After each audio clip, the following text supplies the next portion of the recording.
नमस्कार। आज हम संस्कृत व्याकरण में प्रत्यय पढ़ेंगे।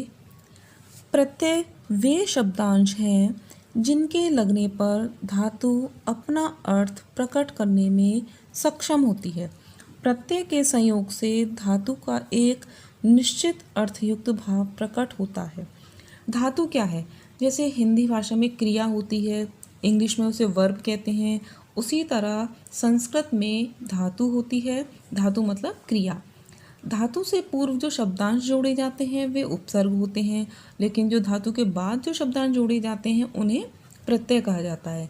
तो संस्कृत व्याकरण में अनेक प्रत्यय हैं, उनमें से कुछ प्रत्यय हम यहाँ पढ़ेंगे। तो पहला प्रत्यय है त्वा प्रत्यय। इस प्रत्यय का प्रयोग कर के अर्थ में होता है, इसका त्वा शेष रहता है।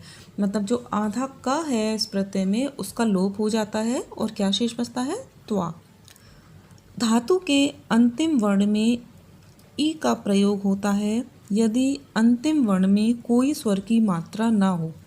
मतलब धातु के अंतिम वर्ण में अगर किसी स्वर की मात्रा नहीं है तो उसमें ऋस्व ई जोड़ दिया जाता है। और धातु के अंतिम म या न का लोप हो जाता है, वह ई का प्रयोग भी नहीं होता है। इसे हम उदाहरण से समझते हैं। देखिए, पठ धातु है, अब हम इसमें प्रत्यय लगाते हैं त्वा। तो अब जो हमने नियम पढ़े हैं उसके अनुसार पठ यानी कि कोई इसमें स्वर की मात्रा नहीं है, किसी अंतिम वर्ण में, धातु के अंतिम वर्ण में ई स्वर की, देखिए जैसे उदाहरण है हमारा परिभाषा है, धातु के अंतिम वर्ण में ई का प्रयोग होता है यदि अंतिम वर्ण में कोई स्वर की मात्रा ना हो। तो पठ, इसमें अंतिम वर्ण है ठ, इसमें किसी स्वर की मात्रा नहीं है, तो इसमें क्या जोड़ दिया जाएगा? ई।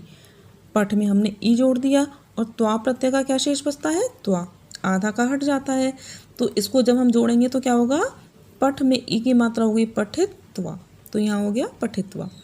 इसी तरह लिख धातु है, इसमें हमें त्वा प्रत्यय जोड़ना है, तो इसके भी अंतिम वर्ण में किसी स्वर की मात्रा नहीं है, तो इसमें भी ई जोड़ देंगे। तो लिख में हमने ई जोड़ दिया, त्वा का क हट गया, त्वा शेष रहा, तो हो गया लिखित्वा। अब देखते हैं गम प्लस त्वा।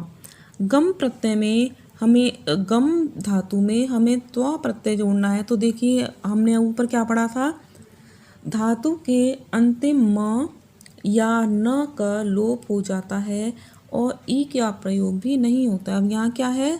धातु का अंतिम वर्ण क्या है? म। ठीक है, तो इसका क्या हो जाता है? म या न का लोप हो जाता है। लोप होके क्या बचा? ग। ठीक है, म का लोप हो गया, बचा ग। त्वा प्रत्यय में क का लोप हो जाता है, बचा त्वा। और क्या था इसमें? ई का प्रयोग भी नहीं होता है, यानी गम का ग रह गया और त्वा तो हो गया गत्वा।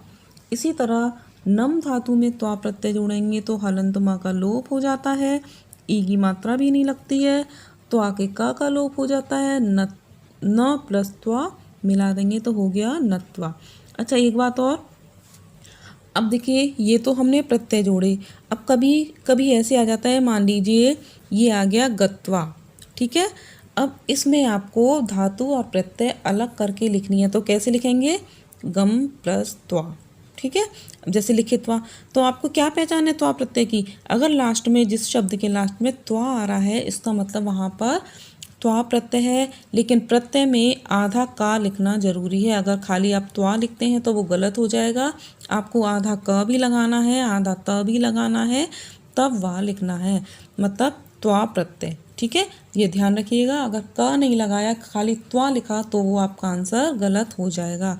इसलिए प्रत्यय का नाम आपको सही तरह से याद होना चाहिए और लिखना भी आना चाहिए। अब हम देखते हैं तुमुन प्रत्यय।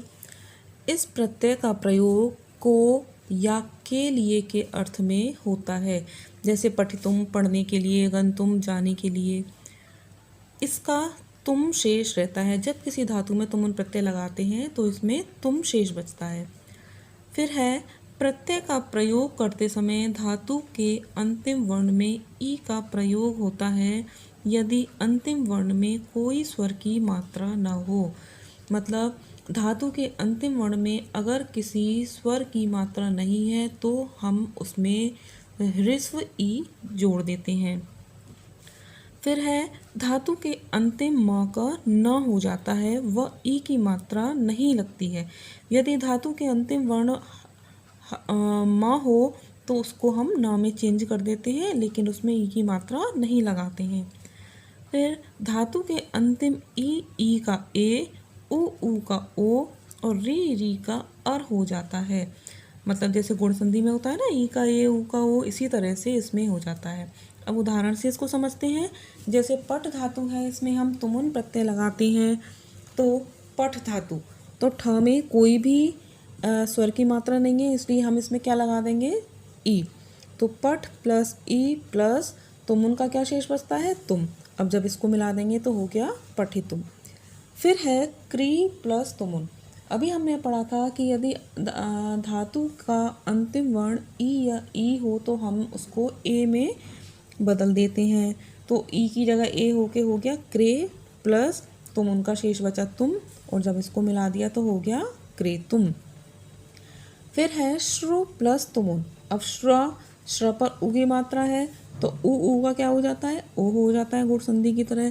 तो श्रु की जगह हो गया श्रो, तुमुन के स्थान पर हो गया तुम, और जब इन दोनों को मिला दिया तो हो गया श्रोतुम।